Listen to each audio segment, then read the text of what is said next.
Hello everyone. So in this video let us do an experiment, and I'm sure this will definitely help you because it's a very common use case in Jira. Now in Jira we all know that we can move an issue, right, from one project to another project, or maybe from one issue type to another issue type. So when you move the issue from one project to another project, the issue key will change, right? Now good thing about Jira is that Jira will keep track of the previous issue key for you.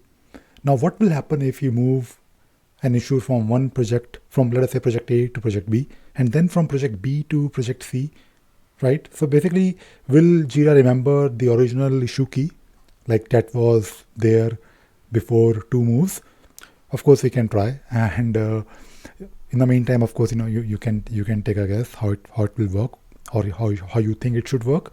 So what I will do is I will create a new issue in this project called N, right? So this is the original project, and let me create a story so that we know. So this is story in N, or let us just say, okay, story.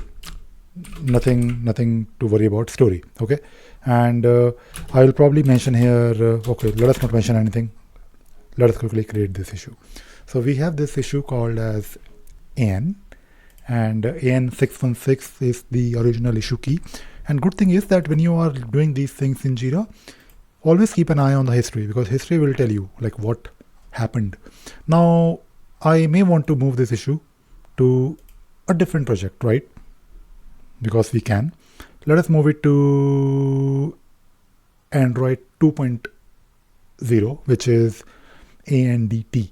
So it is basically a different project, right? So let us move this, and let us not worry about the issue type, because we know that the issue key will change.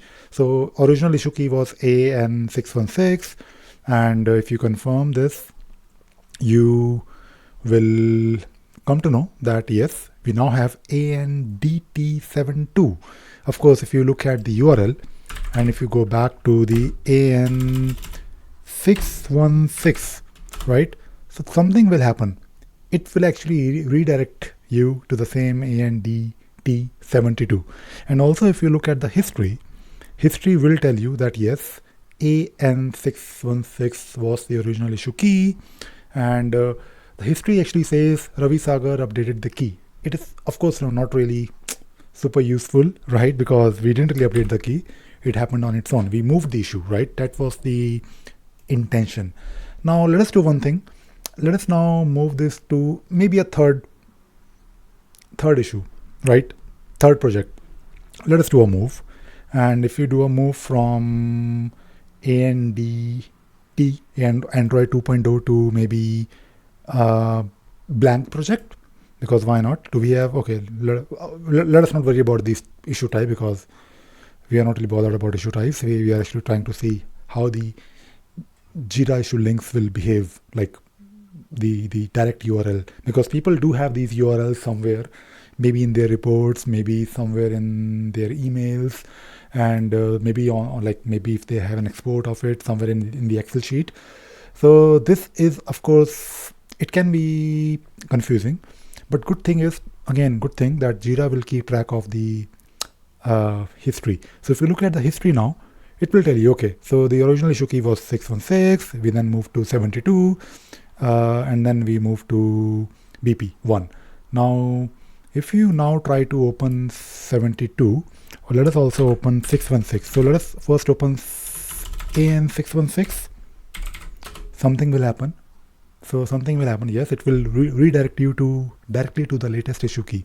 If you try to refresh ANDT72, it will also do the same thing. It will redirect you to the same issue key. So let us do one more thing, AN616. So this is great, right? Because Jira will not only keep track of the previous issue keys, but also it will do the redirect for you. What if we move back to the original issue, or not issue, project? Let us do that, because why not? Okay, so let us go to the move, and this time we want to move it to, we're actually trying to confuse Jira. We're doing some testing. Okay, so story, we are moving back to story, and next. So we are basically back to the same issue but the original project, AN, Android. And when we move back to the original project, the issue key is now AN617. So it has incremented. So if you now open AN616, it will redirect you to AN617. If you refresh BP1, it will again redirect you to A1617. If you open what was, I think we missed one. Okay, not AN. I want to try this ANDT72. So basically, all the previous URLs will not on Google. All the previous URLs, issue keys will do the redirect. And again, you should also have, of course, access on those projects, because Jira permission schemes are always, in place. So if let us say you don't really have an access, okay, so maybe a situation is that what if you have access to AN616 but not BP? So this can, of course, cause confusion. For example, if you go to BP1, like let's go to BP1 and let us see if because if I now try to open BP1, because Jira is doing the redirect for us. So if we go to the BP project, like a blank project, which is, I believe, this one, I can of course create one more issue here just to show that yes, I have access to create issues here in this particular project. So we have BP2. Now if I go to the project settings, and then unfortunately I don't really think I can modify the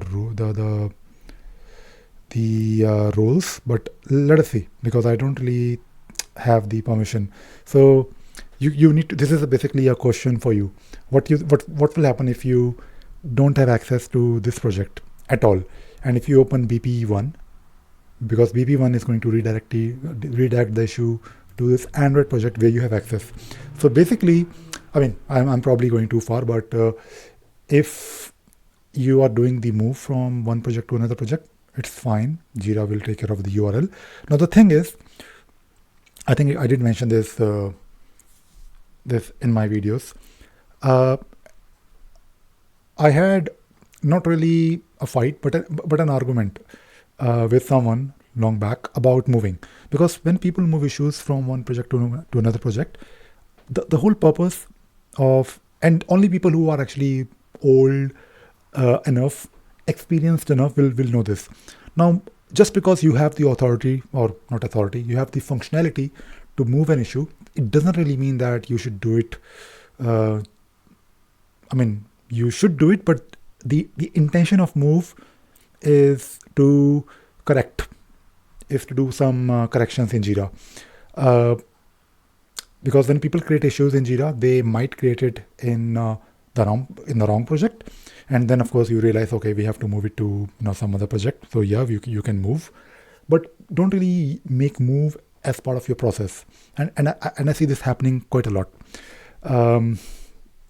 like a lot, because people think, okay, we can move the issue. Why not just move the issue, right? For assigning it to someone in a different team.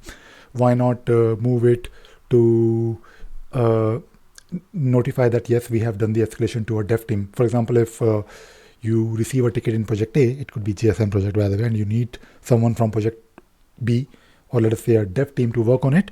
Of course, you can move your actual issue, but you should actually not move, but create a linked issue.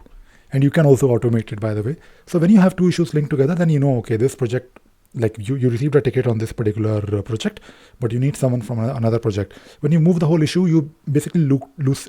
I mean, of course, the URL will work, but you are actually making the project disappear from project A, original project, and it will disturb the reports. It is, of course, it will not really cause any major damage, but if you keep on doing it, then and by the way, Jira is not really built for this, right? Imagine you have a project where you have, let us say, hundreds of issues, and you're looking at your report. If you move the issue, all of a sudden those issues will disappear from the graph, and the graph will dip, and no one will know why, because the dashboards will never show you why, like what happened to hundreds of issues, or even just one issue, like why it is not there on the project anymore. Because if you move an issue, you're basically making it disappear. It's like deleting something in Jira, which is again in Jira, when you delete an issue, it is gone. So of course, keep this delete functionality only to project admins or Jira admins, so that they can delete it when something was created by mistake. Same for move. You can move it if you think there is a mistake, but don't really use it every day, right? As part of your process. All right, that is it. I think I went slightly off topic, maybe not, but I just wanted to share. And let me know what your thoughts are. I'm sure a lot of my viewers are experienced Jira users and Jira consultants and admins. Let me know what you think about the move feature. Should you be using it as part of your process or not? All right, that is it. That is all I wanted to talk about in this video. I hope you enjoyed watching this video and you learned something new today. Thank you very much.